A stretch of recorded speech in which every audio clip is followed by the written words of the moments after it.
Greetings from LA, my dear friends. This is Daisuke, and I very much hope that this video finds you well and in very good spirits wherever you are in the world.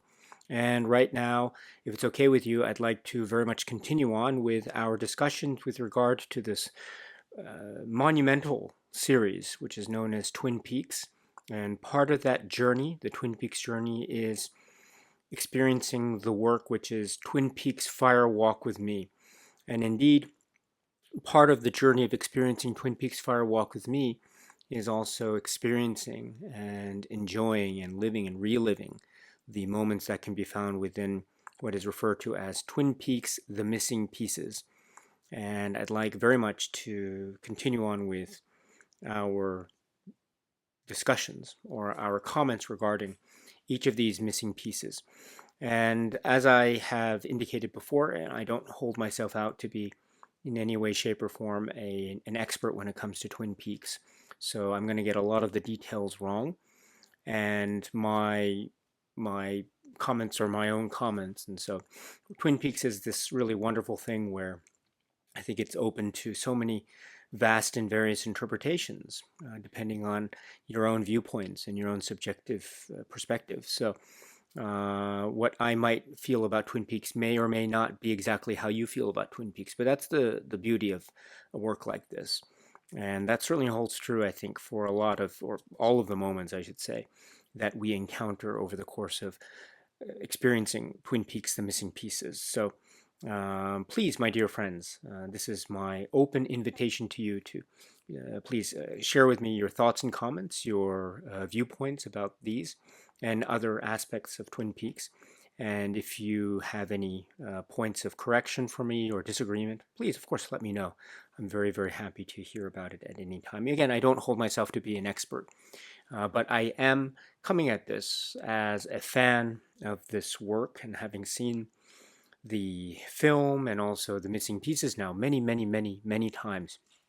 So that's where I'm coming from, and that's where I'm going to try to base my comments on these things. Also, I will, of course, withhold my comments and any references about any story or part or episode that occurs after this. I don't want to spoil any of the surprises for those who have not yet experienced the fullness of the entirety of Twin Peaks, the journey. So I want to hold off on those references. But I may, of course, refer to anything that has been broadcast prior to this or released prior to this.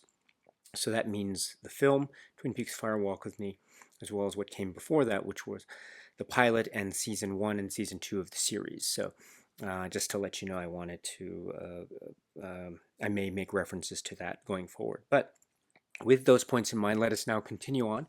And now we come to the point in the missing pieces where we reacquaint ourselves with Teresa Banks. And we see Teresa Banks first on the telephone, talking with none other than Leland. And Leland is now, or there's the first part where Leland has the Flesh World magazine and is on the phone and is essentially setting up an appointment to meet Teresa. And references made to the room number 123, ready, set, go.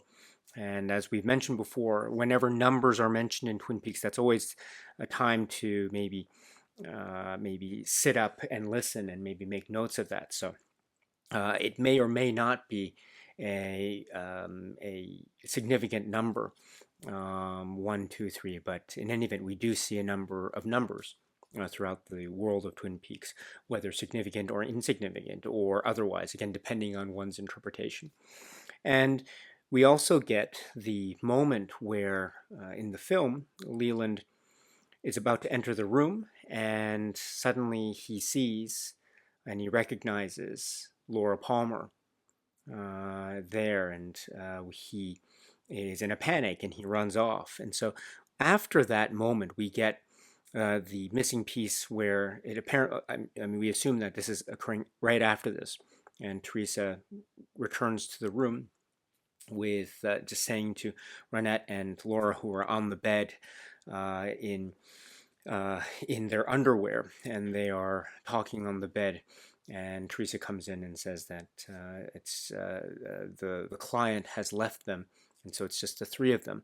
So we see here, first of all, we are reminded of the type of banter between Renette and Laura, and also the role, or the role that we can assume perhaps that Teresa played in this situation, which was of course hinted at in Twin Peaks Fire Walk with Me, but we get a type of fuller picture or fuller sense of the scene. And part of that too is the decor, this hotel or motel room. In the world of Twin Peaks, we do see a lot of motel rooms and hotel rooms. So whenever we get that, it's always interesting to see the decor and the backdrop, the wall. There's the wall ornamentation on the back.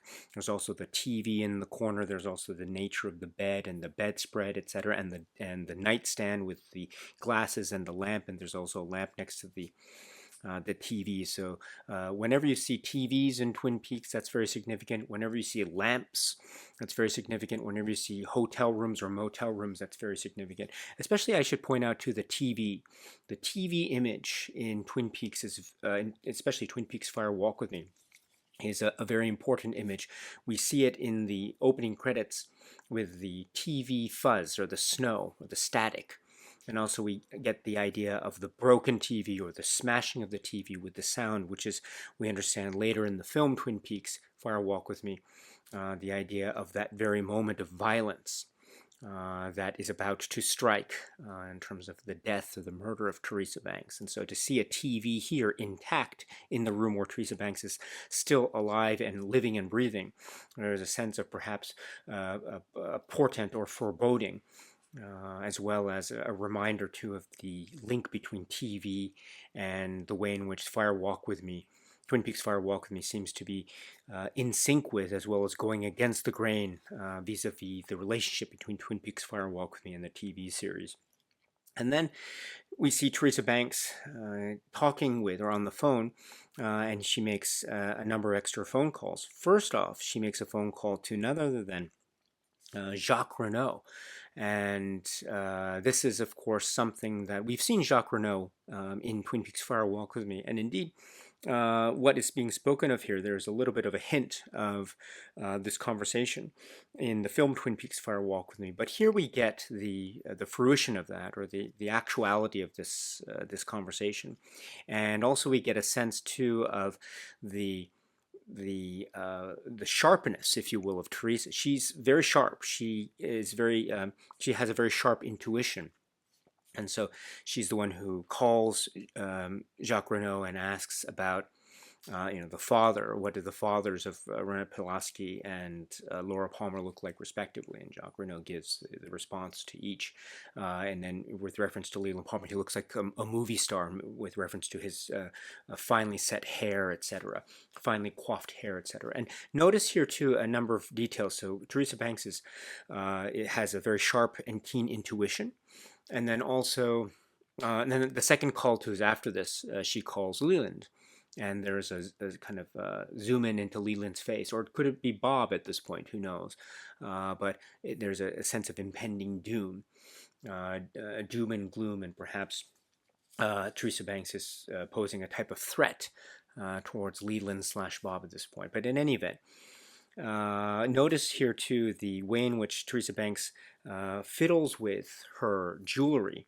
And I forgot to mention this earlier. Well, I was saving this for last, which is back in the shot in the motel room, when it's her and Renette and Laura, we get a shot of the ring on her finger, and as her hand glides across her face in a type of slow motion, and they get a shot of Laura and a type of superimposition of flashing, or not a flashing light, but a brightness, almost sepia toned light, and the music swells in a type of ominous way.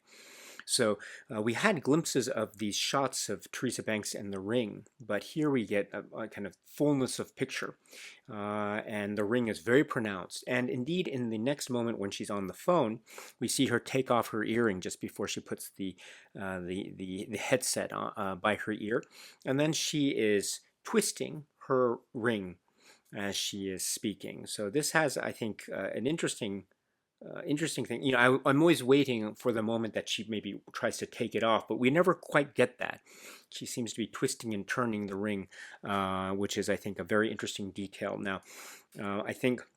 I don't know what that means. Maybe Teresa is just naturally fidgety, or maybe there might be something to the idea of jewelry and the pull of the jewelry, and maybe it's the touch of it might have some kind of pull or attraction or magnetism. I mean, remember back in the film when Chet Desmond is uh, doing some investigation on his own in the trailer park, and he goes and goes to the one of the trailers underneath, and he recognizes something which we can intuit is the ring, or a ring, and he tries to reach for it, and suddenly it fades to black, and that is suggestive of the possibility that maybe if that's the point that Chet Desmond disappears, then it was the mere fact of touching the ring, not necessarily putting on, but touching the ring, that maybe caused something, or that's the implication by virtue of the edit.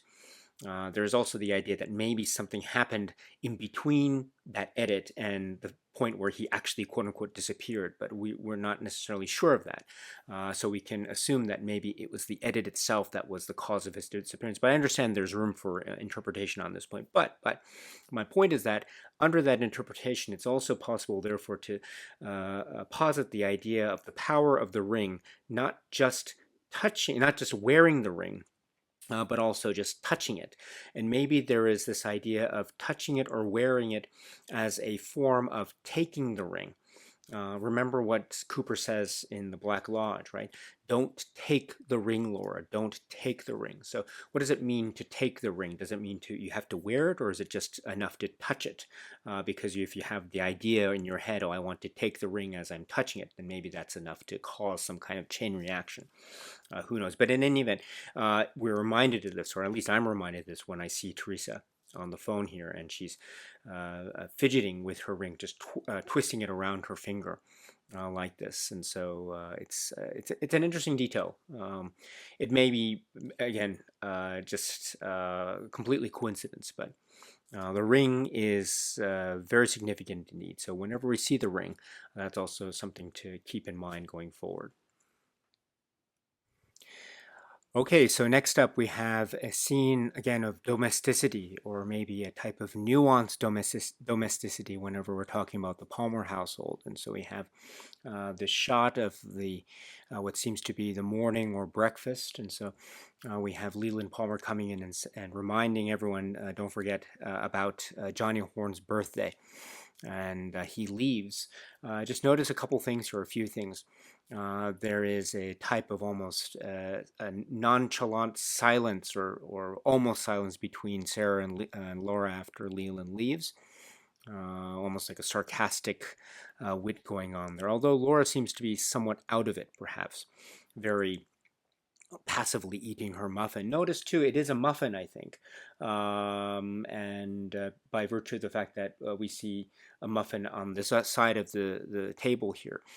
So I'm assuming what she is eating is a muffin as well. So there's references to muffins a lot in Twin Peaks, and particularly in the missing pieces. Remember when she says in an earlier missing piece, I'm the muffin, and there's no references to the huckleberry. And it's also, if she's the muffin, it's interesting that she is devouring a muffin. It's almost like self-devouring, or a type of self-destruction, perhaps, if the muffin is the metaphor for Laura Palmer. But notice too, it's interesting, Leland Palmer leaves, but this, I'm assuming, is going to be where he's eating, but the breakfast seems to be untouched, so I'm not sure about, oh, there it might be touched, the drink seems to be empty, or the glass seems to be empty, but I can't tell about the white cup of what I'm assuming to be a coffee beverage. But in any event, that's interesting. I'm not sure how much Leland was hungry or not, but this is, again, a very slightly interesting scene of domesticity. At first glance, it seems quote-unquote normal. Breakfast table scene, father leaving, and there's the mother and daughter, and references to the food on the table. But there are little details of maybe perceived oddness And so, such as the idea of the muffin and the seemingly untouched breakfast, or seemingly, or perhaps it's mostly untouched. Who knows? But so things are slightly off, and I think that's a very interesting take about the Palmer household and the Palmer household domesticity scenes.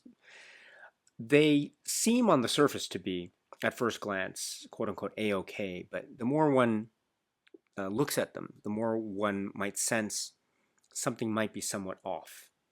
So, or that could be based on what we understand is going to happen vis-a-vis the Palmer household, which perhaps is already in motion, and perhaps it's hinting at something that is deeper rooted within the Palmer household, maybe Leland and Sarah, or maybe in isolation, or perhaps together. Who knows? But in any case, we have another scene of domesticity like this, which is then leading into this shot of Laura in her room, reaching into her green lamp, vase-like lamp underneath, and getting a key, which opens the lock to the book.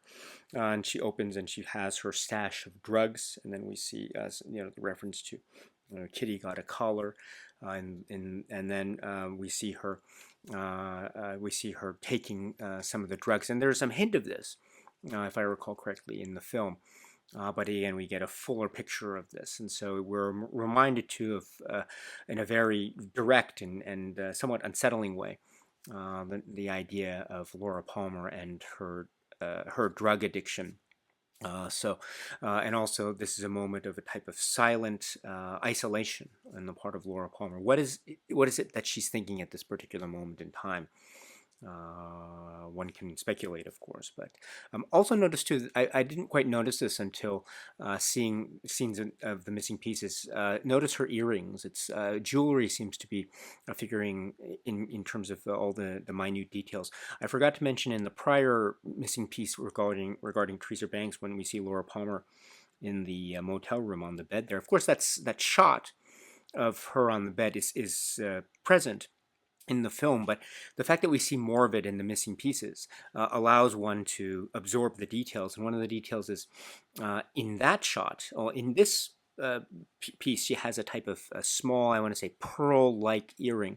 But in the shot where she's with Ronette on the bed in the motel room, it's a type of cross that she's wearing, if I remember correctly, which is an interesting thing when one realizes the juxtaposition of the ring on Teresa's ring finger, or her finger, as she flashes her hand before her face in a type of slow motion flourish. And then it cuts to Laura, and then there's some kind of visible shaking nature and the sepia tone flashing effect, and the onset of the sound, and the cross. And so I think one can maybe associate the cross imagery, if indeed it is a cross, with a type of spirituality or salvation. And of course, it maybe reminds us too of how Twin Peaks Fire Walks with Me ends with the reference to the angel. And the angel too, we had seen, or we had heard referred to elsewhere in Twin Peaks Fire Walk with Me, as well as the missing pieces with Doc Hayward and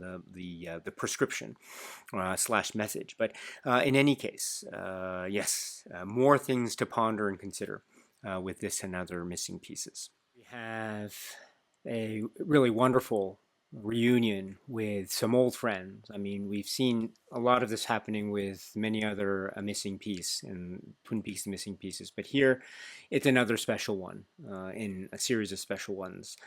We meet Andy and Hawk and Sheriff Truman, and here we have the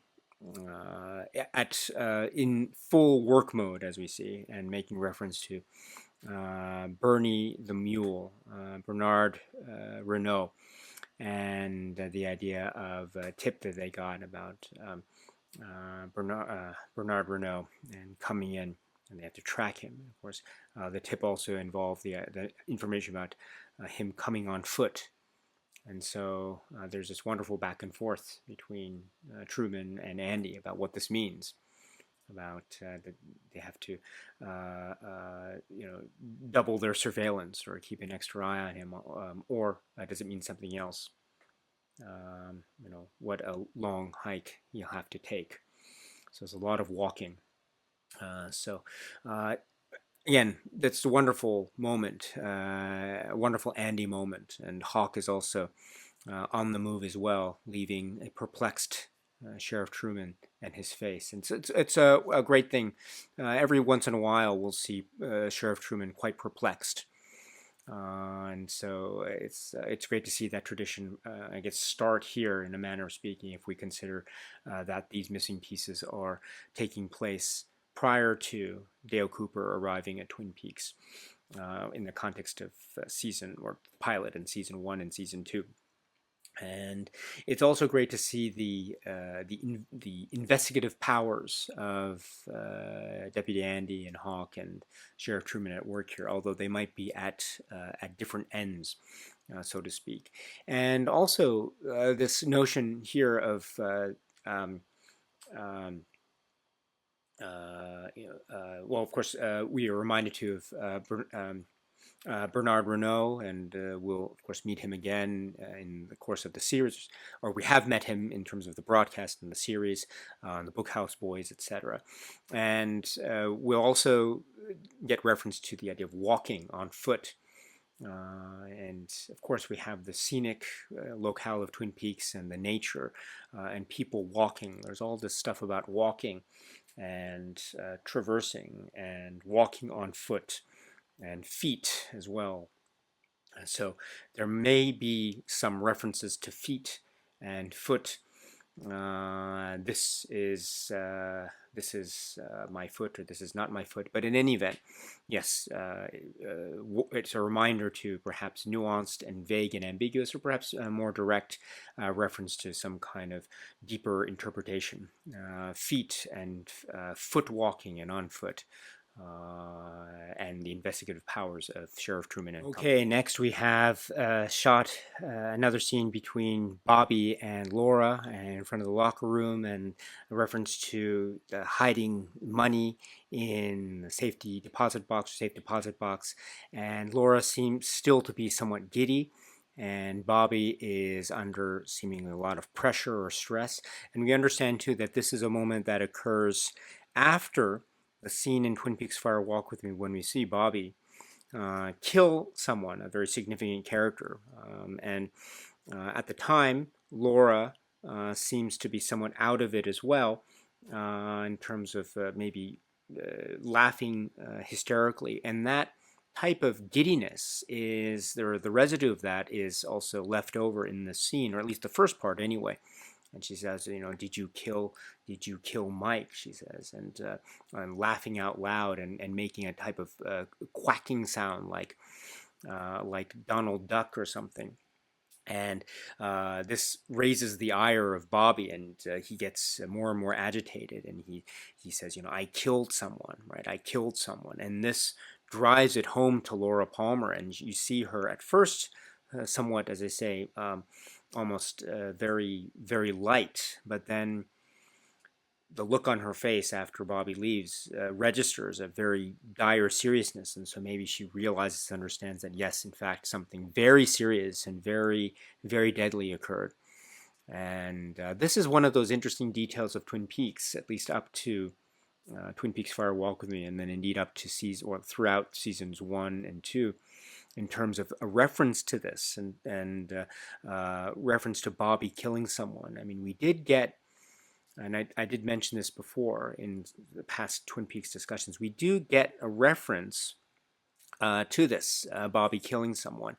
But it comes very, very early on in the context of the pilot of the opening episodes. And then it's interesting how it's kind of followed through or not followed through throughout the course of seasons 1 and 2, until we get to, again, the way in which reverse chronology works in the world of Twin Peaks.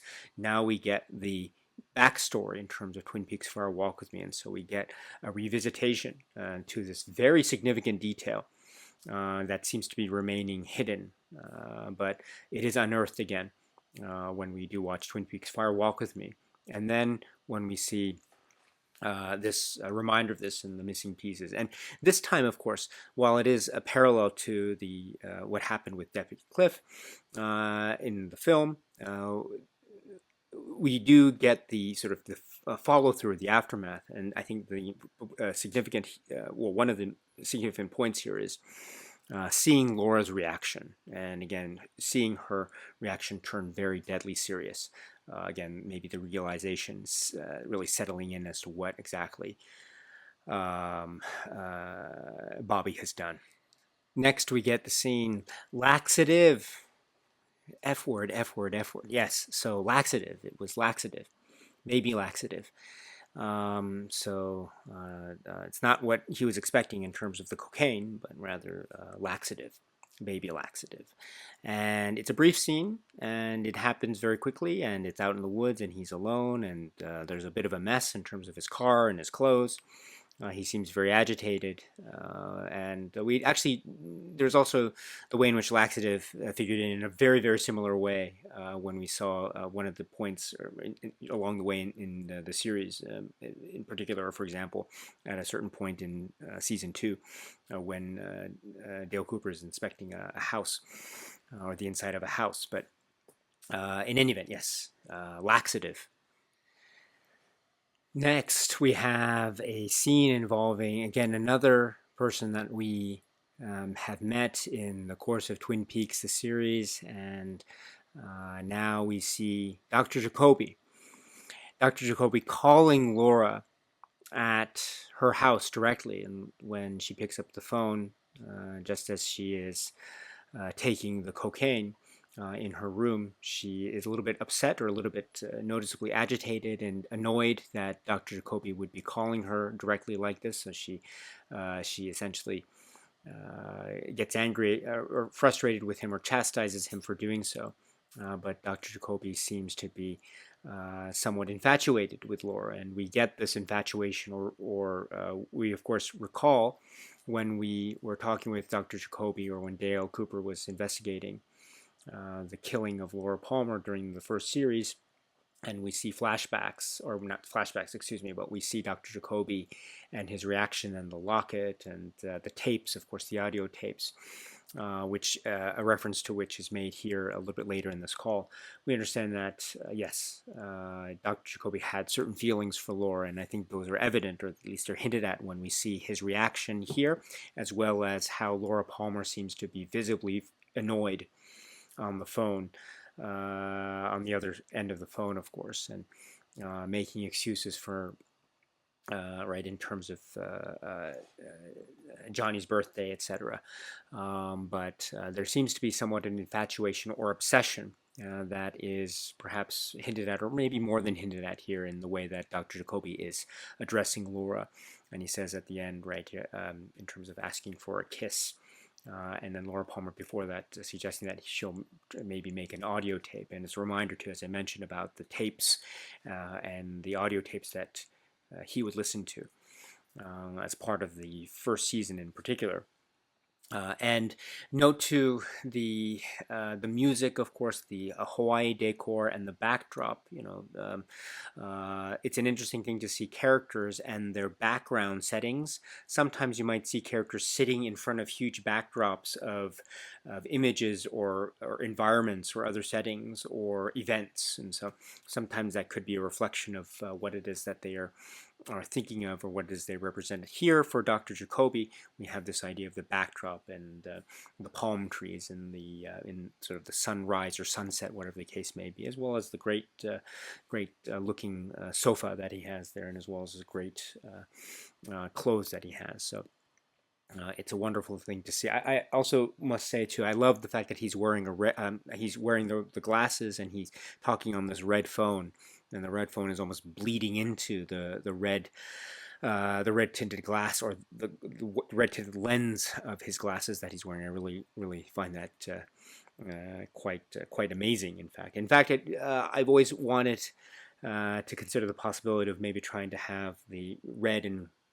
blue tinted or colored lenses for my glasses here. I wonder how that would look, having a mixture of, say, George Romero and Dr. Jacoby That might be interesting, or I don't know, it might cause some kind of maybe headache because of the difference of colors. Maybe things seem almost 3D. It's a reminder of the 3D glasses that one would wear when one would watch a 3D movie in the theater. So, among other things too. So, and it's also interesting too because red and blue, again, we have to recall that whenever we see or whenever we hear a reference to colors, it's also something perhaps to take notice of. So recall here the idea of the red rose that was mentioned by Doc Hayward when he's doing his magic trick, or he tried to do the magic trick in an earlier missing piece.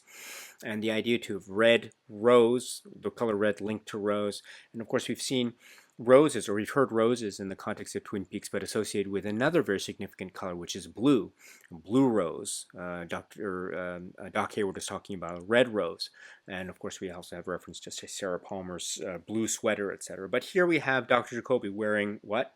Glasses that are red tinted and blue tinted, so red and blue. So both poles, or both colors, seem to be embodied in one image here in terms of. We have another scene of domesticity, perhaps also quite evidently even more shattered and disturbed in terms of the demeanor of Laura, and this we can track in terms of where this might be in the placement of Twin Peaks Fire Walk with Me, and in terms of the relationship now, the very, very disturbing aspect of that between Leland, Bob, and Laura Palmer. And Sarah Palmer here seems to be somewhat oblivious to the situation.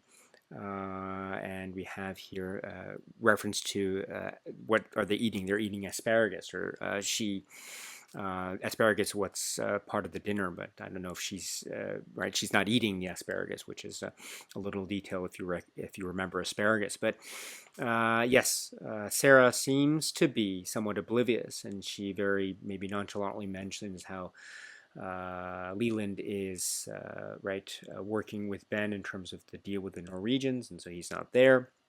And then Laura asks to leave because she says she wants to go to Bobby's to do her homework, and Sarah says it's school night, and but she lets her go anyway. And as Laura's leaving, we see the moment where Sarah seems to be somewhat concerned and taking out the cigarette. And so this may be yet another indication of something not quite right in the Palmer household. And we've seen quite a few of those indications, both indirectly and directly, when we remember Twin Peaks Fire Walk with Me. But maybe here Sarah Palmer is getting somewhat more of an inkling as to what might be lurking in a sinister manner beneath the surface. But we're not quite sure, or are we? Again, one of the very powerful things about Twin Peaks Fire Walk with Me and Twin Peaks The Missing Pieces, and indeed with a knowledge of that, going back and seeing maybe the pilot in season 1 and season 2, just to see how we reinterpret or perceive or otherwise opine with regard to the role of Sarah Palmer and how much she has been cognizant or not of the situation. And maybe to put it in an extreme way, is Sarah perhaps positioning herself in a type of say, willful ignorance, or is there some genuine concern here? Maybe there's a situation or indication of both. Again, Sarah Palmer is a very fascinating and complex, very, very complex character, and it's moments like this, combined with many similar moments that we saw in the series and in Twin Peaks Fire Walk with Me, there's so much room for that type of interpretation. And indeed, too, there is so much distance now between her and Laura. You can feel it. You can feel it here right now. And Laura is almost trying to feign a type of innocence here in terms of making reference to Bobby and homework. But yes, there is a distance here. There is hiding of information. There is secrecy going on here. And we know it because we as audience members are privy to this information, but maybe Sarah does or doesn't know what's going on. But this is, again, sort of final moment of this type of disquieting domesticity that we'll see in the Palmer household, because as we know, what's going to transpire later on in terms of the events of Laura Palmer and the very, very tragic and horrific events that will befall Laura Palmer. But taking that into consideration, these are sort of among the final quiet moments before the storm in a manner. Piece is again a continuation of this scene with now Laura now going to Bobby's house, so the Briggs household. So this is an opportunity to see and meet once again Mrs. Briggs and Major Briggs. So it's a wonderful reunion. Again, the missing pieces are like a reunion, meeting old friends. So it's great to see this. And we see Mrs. Briggs and Major Briggs in the living room, sitting kind of next to each other, and Major Briggs reading, and he's reading from what we understand to be the Bible, the book of Revelation. And this is a very, very intriguing and interesting biblical reference because, in Twin Peaks, at least my understanding of it is that we very rarely get any references to sort of the Bible and biblical text. I mean, we get some scenes involving, say, the pastor and comforting the community in the context of the death of Laura Palmer and the funeral and the like. And there are some aspects of, say, spirituality or allusions to spirituality in terms of, say, the image of, say, a cross-like image of Laura's earring that we talked about a little bit earlier, and also, of course, the angel and the like. But here we have a direct biblical reference in the hands of Major Briggs. And it's interesting too to note the passages that he's reading. Some of the words that are included are, for example, if I remember correctly, things like angel and fire. And so it's interesting that he's reading a text like that in the context of the missing pieces, which is, of course, associated with Twin Peaks' Fire Walk with Me. Fire and angels abound in this work. So, and then we have Laura coming in, going to see Bobby in his rooms, or the basement area, I think. And we have what appears to be a type of breakup, or I guess we could call it a breakup because, or it is a sort of a final, the denouement, or the final. Maybe it's it's the final blow, if you will. And I use that phrase on purpose because there's also this idea of the drugs and the Bobby's realization that Laura maybe isn't in love with him, but rather she's using him in order to get the drugs. But he, even though he realizes that, he still kind of concedes that, and he gives her some extra that he had stashed away, even though the drug deal went terribly wrong, and he reveals that he killed someone over baby laxative. So again, earlier in the scene, Laura is very agitated that she realized that he doesn't have the drugs because he reveals to her that it was baby laxative. So she is very agitated, which maybe is suggestive of her the real severity of her drug addiction. And then, of course, Bobby is very upset still because he is still getting over the fact, or trying to come to grips with the fact that he has killed someone. So the guilt is really laid thick in the context of the missing pieces, which is a very interesting maybe contrast to this aspect of the Bobby storyline when we get to or when we recall what happens in the pilot episode and in the seasons 1 and 2. But in any event, yes. And then we do realize that there is this distance between Bobby and Laura. Bobby maybe is making some sexual sexual advances towards her, but she seems to be very, very resistant towards that, trying to kiss her, but she is, upset, and her face sort of becomes rigid and non-responsive to his kisses or attempts to kiss, etc. And so there is a strong distance between them, again, with a sense of finality, a type of finality, much like a breakup. Also, again, reminding us, too, that this will be indeed right.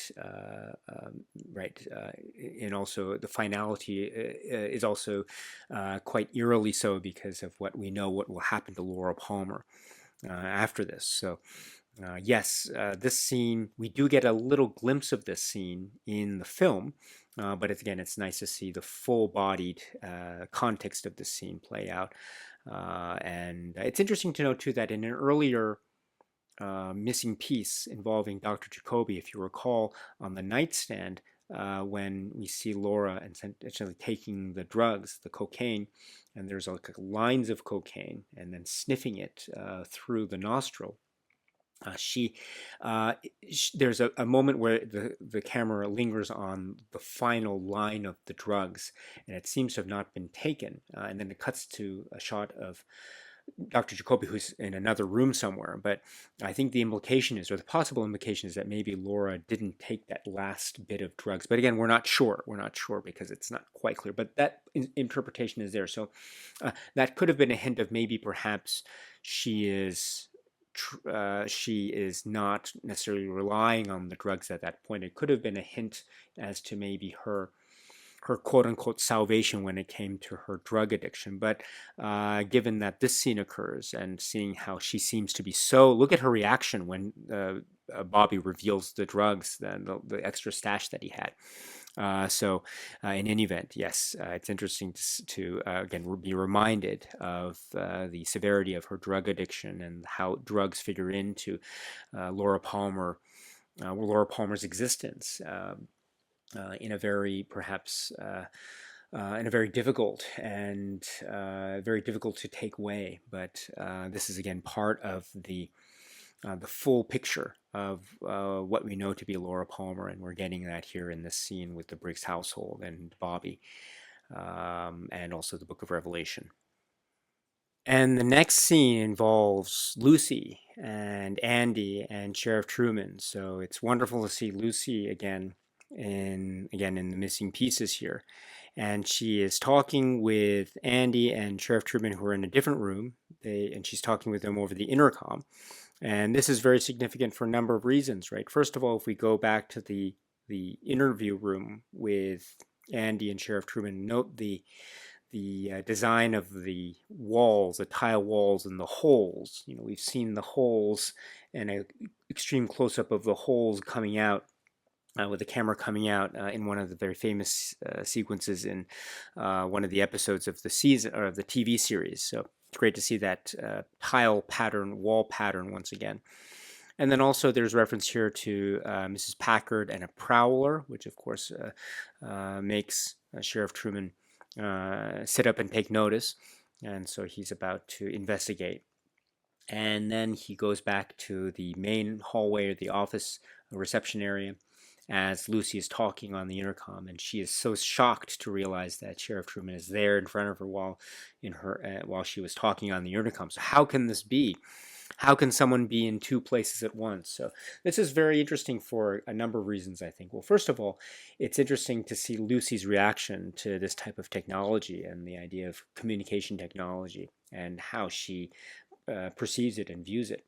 We should keep this in mind just in case we might see her reaction maybe with regard to, say, other aspects of communication technology, say like, I don't know, phones or cell phones or anything. But in any event, yes, here the intercom is, and her reaction to how the intercom works is a very fascinating one.